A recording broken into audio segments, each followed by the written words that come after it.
K2 is a Polish board game that premiered in Essen this year, 2010. Its author is Adam Kałuża. The publisher is rebel.pl. It's a game about climbing K2 mountains. It's the second highest mountains in the world, but it's probably the most dangerous one. It was never climbed in the winter. It's basically a very easy game to teach and to play, but it's very thematic, very fun to play. Let's see how you play the game, and later I will tell you more what I think about K2. This is a setup for a 3-player game. At the beginning I must say that this game looks gorgeous. The components quality is also very good. I love the artwork. It gives the theme. It really makes the game what it is. How you feel like playing, like you climbing K2. It's basically very easy game to teach and to play. Each player has a set of cards, same set of cards, 18 cards, plus 4 climbers in 2 shapes. With those 2 I will climb the mountain, and those 2 will only mark my victory points, how far I will climb, how high I will climb. That many points I will get. At the end of the game I sum points on my climbers, and this is how many points I have at the end of the game. Who has the most points wins. In the case of the tie, who climbed higher is the winner, and if both players climb as high, then the player who climbed there first wins the game. That's all. What we got more, we've got a player board where we've got acclimatization of our climbers. During the game we will gain acclimatization points and probably lose some.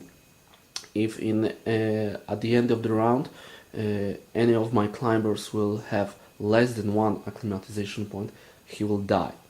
Then he will earn me only 1 point, and it will happen, believe me. What else? Of course, we've got tents, which our climbers can set in the mountains and gain acclimatization points from those tents. And we've got weather tiles. We always see weather for current day, which we mark with this marker, and for 5 more days. Here we've got where the weather will be, so it's between 7,000 and 8,000, and it's not good because you will lose acclimatization points if you've got your climbers between 7,000 and 8,000 meters. More about them later. So how do we play? Oh, and of course there are dreadful risk tokens. How do we play games?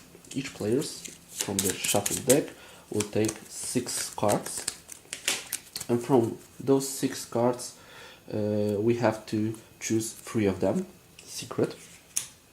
When everyone will choose those cards, we reveal them. What cards do we have? We've got cards for movement, so here I have 2 movement points, and cards that gives me acclimatization. This card will give me 0 acclimatization, but for example here I've got card that will give me 1 acclimatization points for one of my climbers.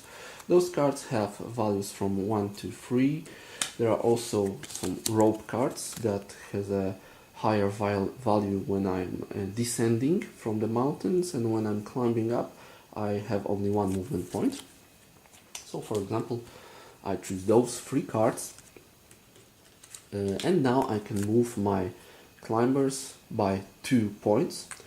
I can play both of my cards on 1 climber, or give 1 to each, but if there are higher value cards I can't split them. For example, if I have card with value 2, I can't give 1 point for each. I have to give those 2 points for one of the climbers.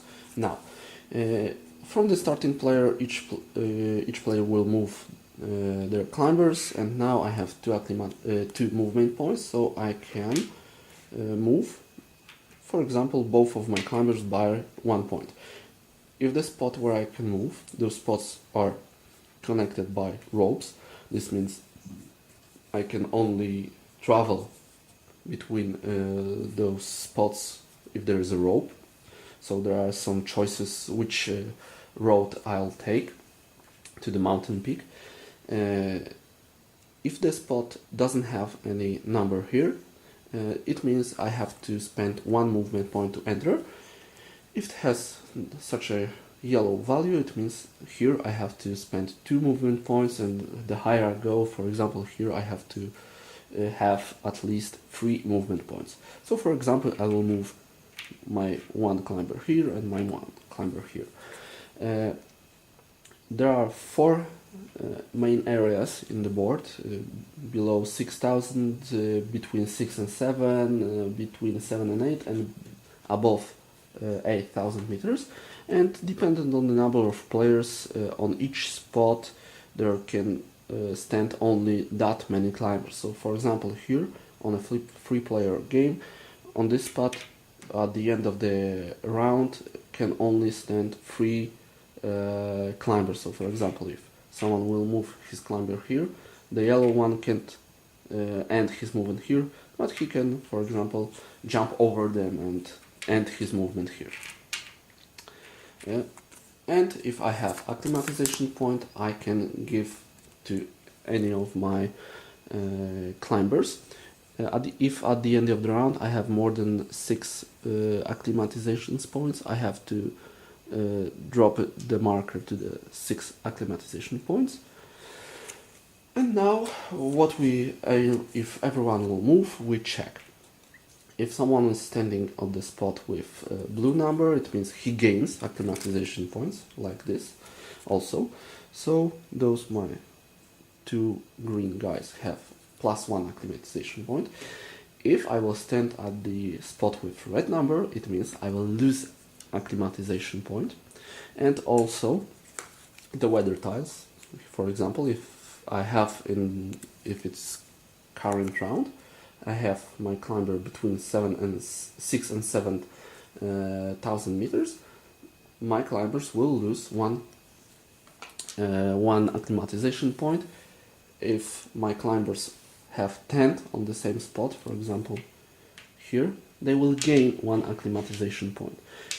We can put our tents by movement points. It costs as many movement points as the spot indicates. So for example, if I have my climber here for 1 movement point,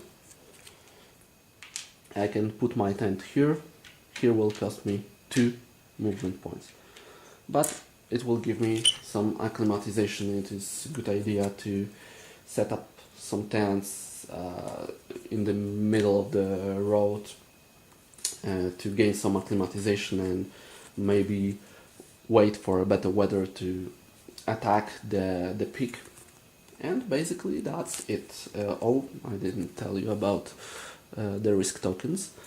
The player who played the most value cards, movement cards, for example, I played 2.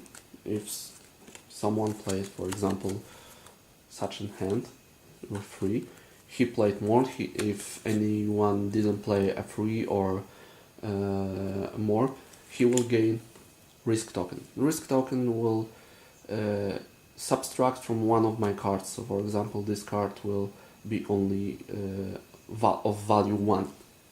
But if 2 players will play the same, for example, like one player will play such a card, it's the most the highest value cards now played, and if anyone else will play also a hand that has value 2, we don't count the descending value, only the ascending value, so no one will take the risk token. The risk tokens come in value of 1, 2 and 0.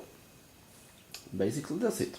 that's the game, and as you can see, it's pretty simple. It's based mainly on those cards and on the risk tokens, and that's it.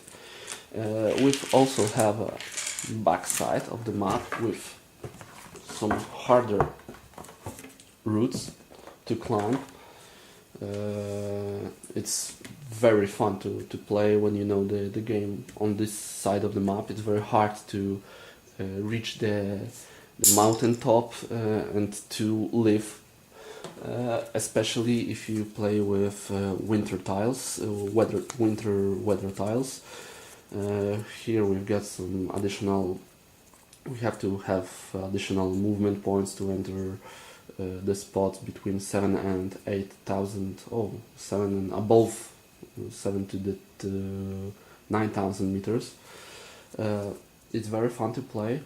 I'll tell you about what I think about this game in a minute. I've talked a little bit long about the rules, but I've tell you probably most of the rules. Maybe I've missed some minor rules. And what I think about the game, I think it's tremendous, it's great. Adam made a very thematic game based only on the cards.